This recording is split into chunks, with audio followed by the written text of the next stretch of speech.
Know thyself, nothing too much. Make a pledge, and trouble is at hand.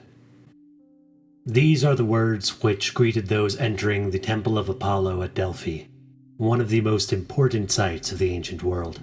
Pilgrims would come from around the Mediterranean to what they held to be the center of the universe, purifying themselves, making offerings to the gods, and seeking an audience with the woman inside. This woman, the oracle known as the Pythia, was believed to speak the words of the god Apollo, and delivered prophecy to commoner and king alike. The records of her prophecies tell a mysterious tale of gods and men which bridges the gap between myth and history, a legacy which would shape civilization through today, and in the context of which we might shape ourselves. My name is Sean. Welcome to Mythos and Logos. The Homeric hymn to Apollo, a poem detailing the life of the god, contains the earliest reference to Delphi, as this is the site where Apollo slays the dragon-like Python, and a temple is built in his honor. The oracle herself is called Pythia in Greek, a name referring to the Python that Apollo defeated. And even in ancient Greece, though, sources differ on the identity of the first oracle. Some tell of the first oracles coming to Greece from abroad, while others reference a shepherd discovering the gift of prophecy when his flock behaved strangely in the area. Others still tell that Gaia, the goddess of the earth, gifts the first oracle to the people, that the nymph Daphne, who would become Apollo's star-crossed lover, is Gaia's prophetess. An account related in Pausanias' description of Greece tells that the first temple at Delphi is made of branches of laurel, the tree sacred to Apollo, and into which Daphne transforms. But many more temples are said to have come before the one of which the ruins still stand today. Ancient sources share few specifics about the oracle's practice, because pilgrimage to Delphi was so widespread across the Greek-influenced world. 2 years after each Olympic Games, the Delphic Games were held there, in honor of Apollo slaying the Python, which would draw crowds from across Greece to witness sport and song. But even outside the Games, people were regularly drawn to Delphi from the many Greek city-states, bringing offerings to honor Apollo, and hoping for a word from his prophetess. The first maxim, "Know thyself," prompted pilgrims to contemplate as they entered the temple complex, both an internal and external task, examining themselves then in relation to the society around them and the god that they had gathered before. Being aware of one's place in the greater context, as well as one's own limitations and predispositions, was a prerequisite for coming before the god, and opening oneself to the words spoken by the oracle.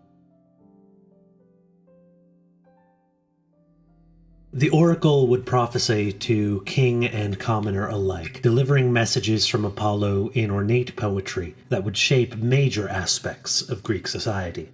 Herodotus' histories detail the oracle's words to many Greek culture heroes, like the legendary Spartan hero Lycurgus, who was worshipped like a god in ancient Sparta, for having given the Spartans a just and austere system of laws. Herodotus tells that much of the Spartan constitution comes from the oracle herself, who greets the legendary leader.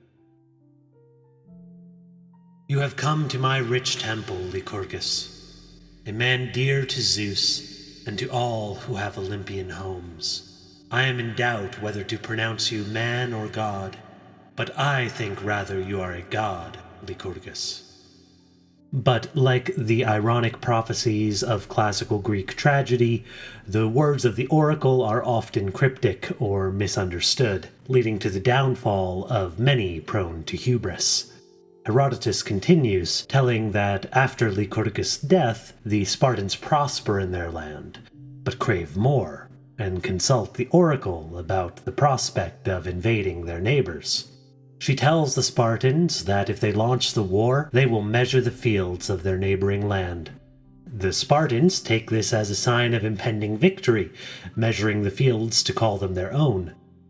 But when the invasion fails, the prophecy is still fulfilled, as the Spartan prisoners measure their enemies' fields, working them as slaves.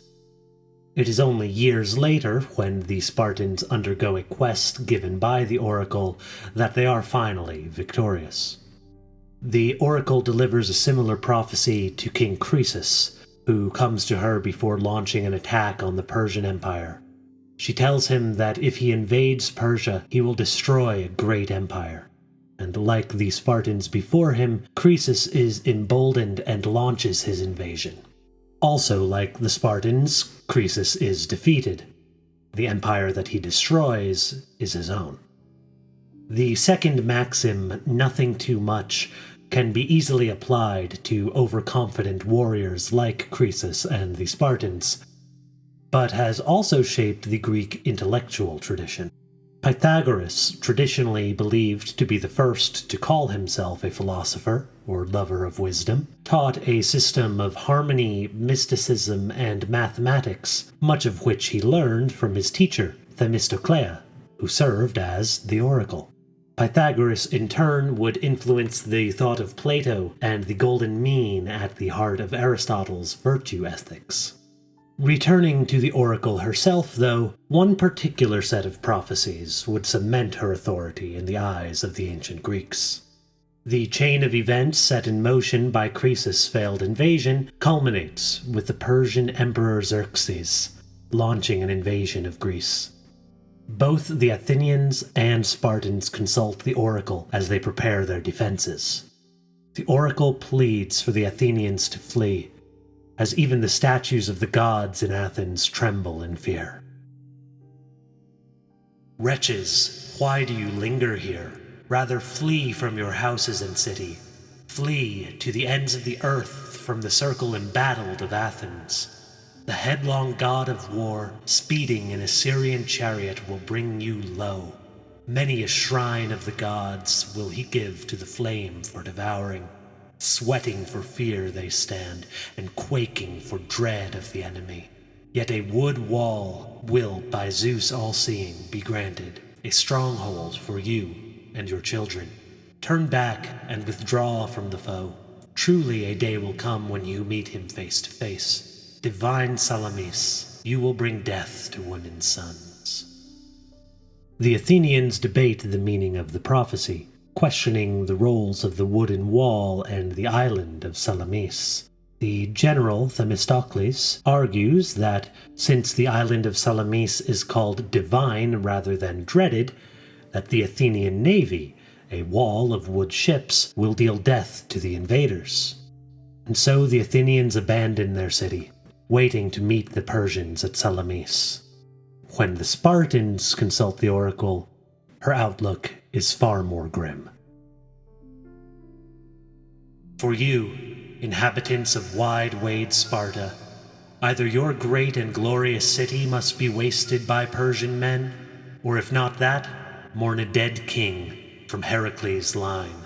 The might of bulls or lions will not restrain him with opposing strength, for he has the might of Zeus. I declare that he will not be restrained until he utterly tears apart one of these." The Spartan king Leonidas recognizes himself as the lion to be torn apart by Xerxes, but would rather face a glorious defeat in battle than the destruction of his city. Leonidas' band of Spartans, the famous 300, hold out against over 100,000 Persians at the pass of Thermopylae. The Spartans are defeated, but a far greater toll is taken on the Persian army. While the Persians advance and the city of Athens is destroyed, its people are saved, as the Athenian evacuation to Salamis is completed. Motivated by the valor of the Spartans, the Athenian navy, also outnumbered, achieves a decisive victory at Salamis that would be the turning point of the war. After Thermopylae and Salamis, the authority of the oracle is nigh unquestionable, her prophecies being understood to have preserved Greek independence. These victories would propel Greece to the height of its classical period, But one prophecy to come would have perhaps an even greater effect on the world. A prophecy delivered not to a king, but to a common man. Some years after the battles, an eccentric, thin man journeys to the temple of Apollo at Delphi. Coming before the oracle, this man does not ask her for advice in laws or conquest, but with his childhood friend. The man's name is Chaerephon, and he asks the oracle if there is anyone wiser than his friend, a man at this point quite unknown, by the name of Socrates. She replies that Socrates is the wisest man in the world, news which Chaerephon happily relays to his friend, but Socrates is puzzled by her declaration. In Plato's Apology, Socrates explains his confusion. When I heard about the oracle's answer, I said to myself, what does the god mean? I am only too conscious that I have no claim to wisdom, great or small. So what can he mean by asserting that I am the wisest man in the world? He cannot be telling a lie, that would not be right for him. I went to interview a man with a high reputation for wisdom, because I felt that here, if anywhere, I should succeed in disproving the oracle, and pointing out to my divine authority, you said I was the wisest of men, but here is a man who is wiser than I am. Well, I gave a thorough examination of this person, and in conversation with him, I formed the impression that although in many people's opinion, and especially his own, he appeared to be wise, in fact he was not. I reflected as I walked away, well, I'm certainly wiser than this man. Neither of us has any knowledge to boast of, but he thinks that he knows something which he does not know, whereas I am quite conscious of my ignorance. I am wiser than he is to this small extent, that I do not think that I know what I do not know. Socrates continues to interview prominent Athenians in a quest to find someone wiser than himself, which he takes as a divine mission to prove either his own folly or the oracle's authority once and for all. He interviews the most respected politicians, but finds that they are less wise than those under them. He interviews the greatest poets, but finds that it is inspiration rather than wisdom behind their works. He interviews the most skilled craftsmen, but finds that because of their technical knowledge, they claim to be experts on things they know nothing about. Socrates asks himself if it is better to have the wisdom that they do along with the stupidity, or to be a fool but be wise enough to recognize it. Socrates concludes that the reason for the oracle's declaration that no man is wiser than him is because he alone knows that he knows nothing. The third maxim, make a pledge and trouble is at hand, is typically the least discussed, likely because even in ancient sources its meaning is subject to debate. But if it is, as some suggest, a warning against speaking too confidently, the surety of the politicians, poets, and craftsmen is a clear example as to why. Rather than speak with certainty on something he does not know, Socrates instead turns his attention inward, returning to the first maxim. In Phaedrus, one of Plato's later dialogues, Socrates is asked if he believes mythology to be literally true. He answers, I should be quite in the fashion if I disbelieved it, as the men of science do. If our skeptic, with his somewhat crude science, means to reduce every one of them to the standard of probability, he'll need a deal of time for it. I myself certainly have no time for the business, and I'll tell you why, my friend. I can't as yet know myself, as the inscription at Delphi enjoins.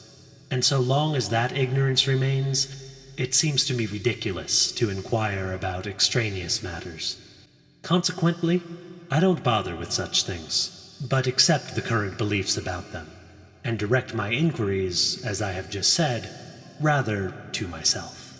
Socrates himself never wrote his thoughts, so it is unclear how much this sentiment reflects the historical Socrates, or if he is more of a mouthpiece for Plato's own thoughts.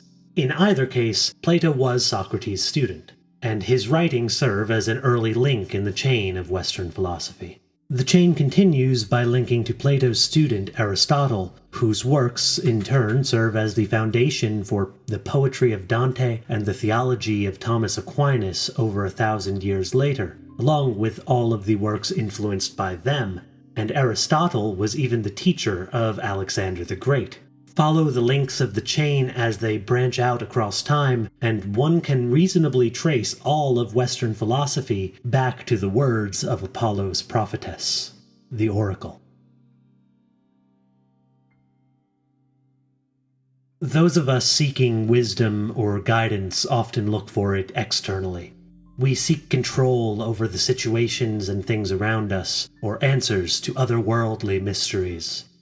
When we seek out prophecies, they are often promises of greatness or warnings of destruction. We might view the Delphic Maxims, know thyself, nothing too much, make a pledge and trouble is at hand, as limiting.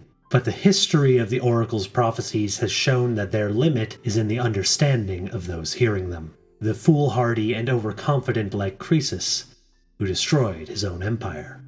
By taking the Maxim's advice to know ourselves and our limits, we can transcend the limits of our understanding. Recognizing how little he knew empowered Socrates to face the unknown when the people of Athens sentenced him to death for his incessant questioning. A sentence which he took without fear precisely because he did not know what waited for him on the other side, be it peaceful sleep or blissful paradise.